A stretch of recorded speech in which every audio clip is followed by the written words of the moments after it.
Under Joseph Stalin, the Communist Party maintained tight control over the country. He took away many freedoms, and those who opposed the government were severely punished. However, under Stalin's rule, the Soviet Union advanced and industrialized, and by the mid-20th century, the country had become a world superpower.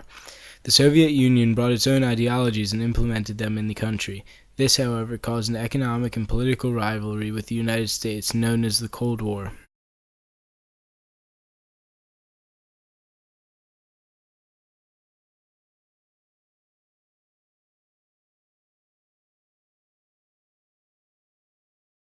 The Cold War lasted a long time, and the sides competed in areas such as the arms race and space exploration.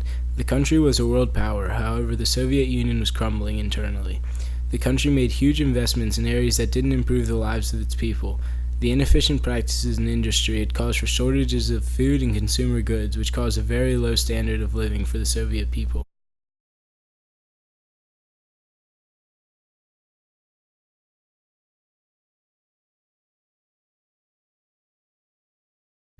In March of 1985, the Soviet Union had a new leader by the name of Mikhail Gorbachev. He was communist, however, realized that changes needed to be made following Stalin's time in office. Gorbachev immediately began his reforms in order to improve the Soviet standard of living. These reforms were focused on two main ideas: perestroika, which means restructuring, and glasnost, which means openness. The goal of perestroika was to keep the government's industrial command intact, but to bring in new modern efficiencies to help the system grow. Meanwhile, glasnost was meant to allow for open exchange of ideas in the Soviet Union and internationally. Gorbachev also agreed with the United States to stop stockpiling nuclear weapons.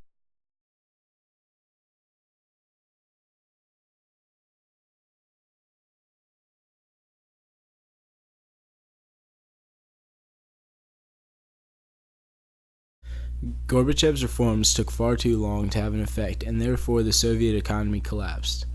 With the rights given through glasnost, the general public was now able to confront their leader with their discontent. In 1989, many countries throughout Eastern Europe that had been under Soviet control began to show displeasure. Later that year, the Berlin Wall, which had separated Soviet East Berlin from West Berlin, was destroyed. From that point on, many other European countries began to overthrow their Soviet leaders and become independent. The push for democracy and independence between all the Soviet states was far too much and caused for the country to quickly dissolve. In 1991, Gorbachev officially resigned from his role as president and gave the role to Boris Yeltsin, and within days of his presidency, the Soviet Union had officially been demolished.